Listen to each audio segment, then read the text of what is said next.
O Brasil tem uma economia, tem uma matriz energética muito diversificada, 90% quase da matriz elétrica brasileira já é renovável, mais de 50% da matriz energética brasileira já é renovável, e o Brasil tem potencialidades em todo o espectro da energia. Eu acho que o Brasil tem uma oportunidade enorme, né, com a COP sendo sediada no Brasil pela primeira vez. Eu acho que a gente tem que mostrar ao mundo que nós já fizemos boa parte do dever de casa da transição energética.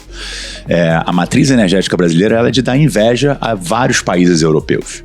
Olá, eu sou Isabel Mega e este é mais um episódio do EsferaCast. O nosso convidado de hoje é o presidente da Shell Brasil, Cristiano Pinto da Costa. Hoje o nosso EsferaCast é com o Cristiano Pinto da Costa, da Shell. Cristiano, obrigada por estar aqui com a gente. É uma oportunidade de trazer um pouco dos temas do painel do Fórum Esfera também aqui para o nosso podcast, pensando como que o debate sobre combustíveis fósseis está colocado no mundo, mas está colocado aqui no Brasil também. Como é que vocês vislumbram um certo paradoxo que a gente tem em relação à exploração de petróleo e gás e uma busca também por fontes renováveis de energia? Como é que essas coisas se encontram hoje? Muito bem, obrigado. É um prazer estar aqui falando com vocês, Isabel.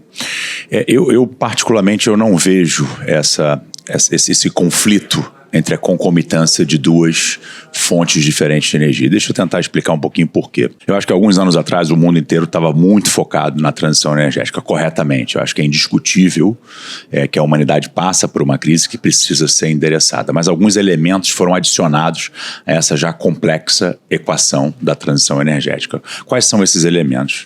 Depois da invasão à Ucrânia pela Rússia, o tema da segurança energética ele passou a ser tão importante quanto também.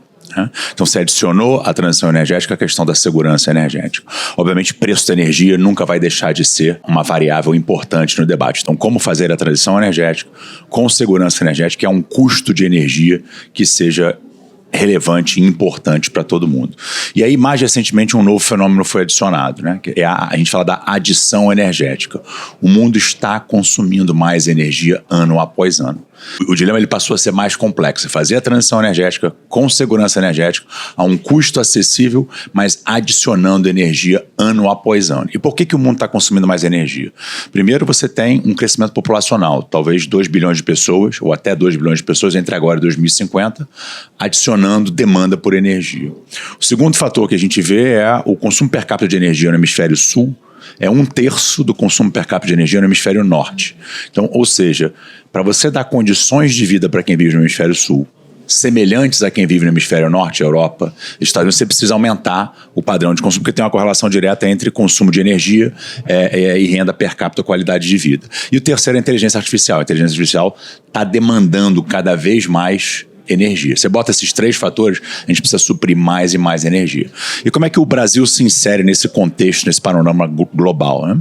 O Brasil tem uma economia, tem uma matriz energética muito diversificada, 90% quase da matriz elétrica brasileira já é renovável, mais de 50% da matriz energética brasileira já é renovável.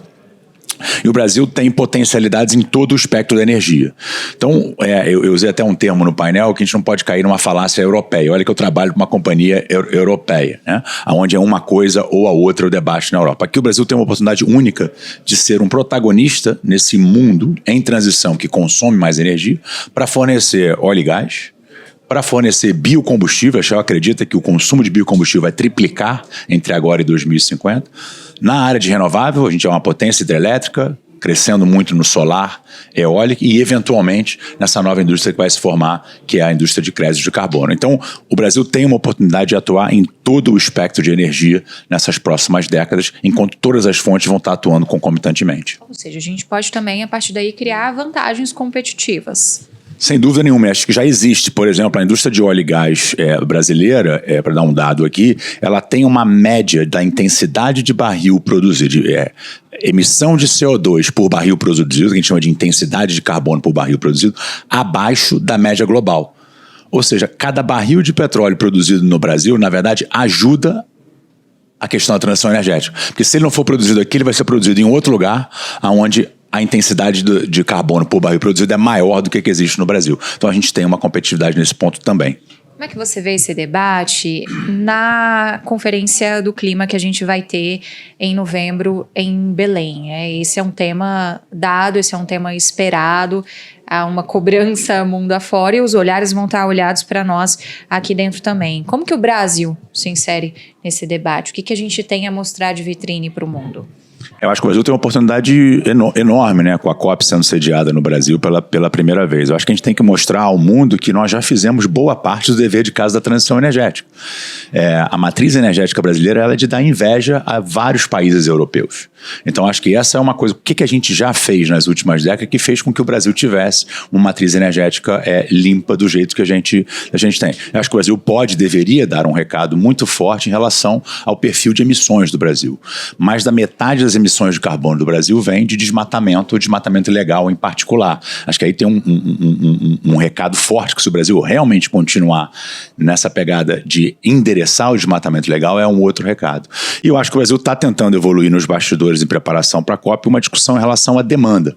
A transição energética ela passa muito pela demanda. Como a gente consegue mudar o perfil de demanda ou o perfil de consumo de energia no mundo?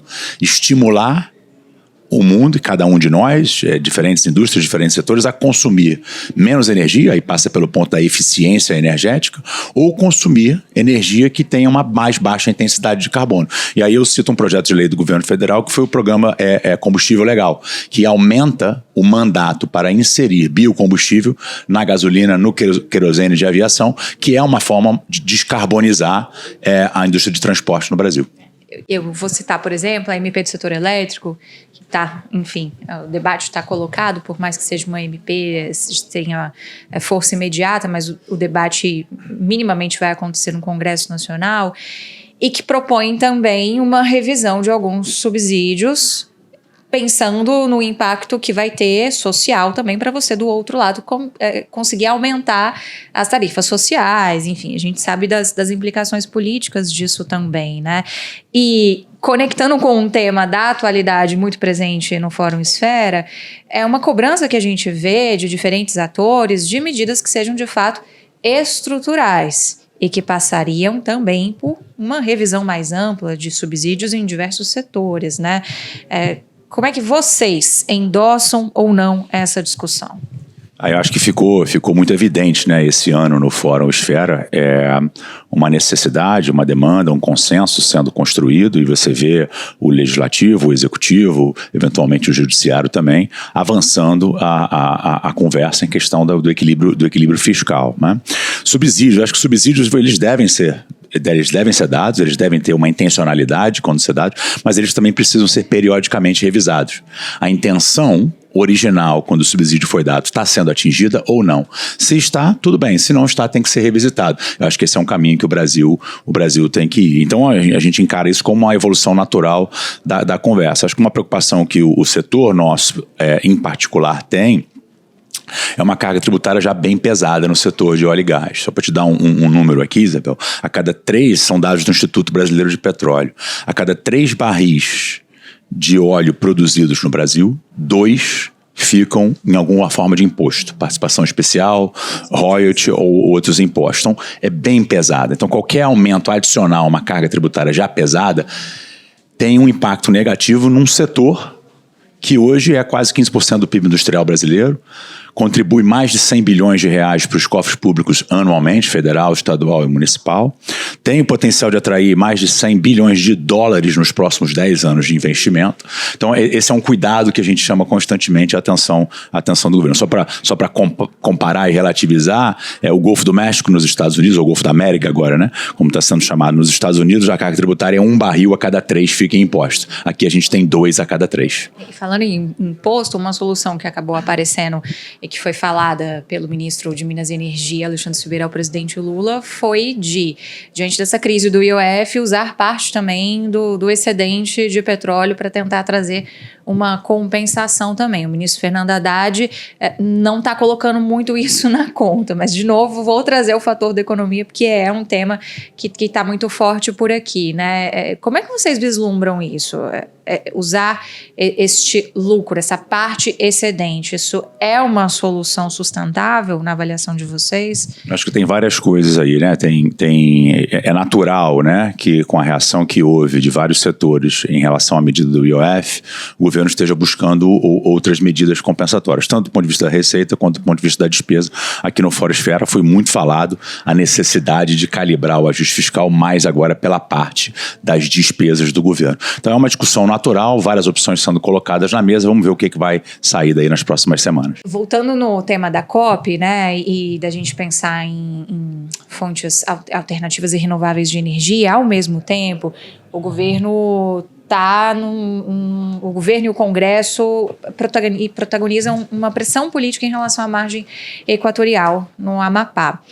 A gente, enfim, teve uma crítica pública do presidente da República, de um lenga-lenga do IBAMA, e agora esse processo para que lá na frente a gente verifique se de fato tem petróleo. Isso é sempre importante de ser explicado, não é que tem petróleo, a gente precisa entender, né, os pormenores da área, que é algo muito inédito, difícil de ser explorado, daí a justificativa, por exemplo, de rigor ambiental. Mas apostar nisso não é um pouco contraditório com o restante dessa agenda que a gente tenta passar, de pensar em fontes renováveis? Vamos lá, eu acho que eu começo esse tema normalmente dizendo que acho que talvez essa seja uma das decisões de política energética do CNPE, o Conselho Nacional de Política Energética, mais importantes que precisam ser tomadas pelo governo brasileiro, né?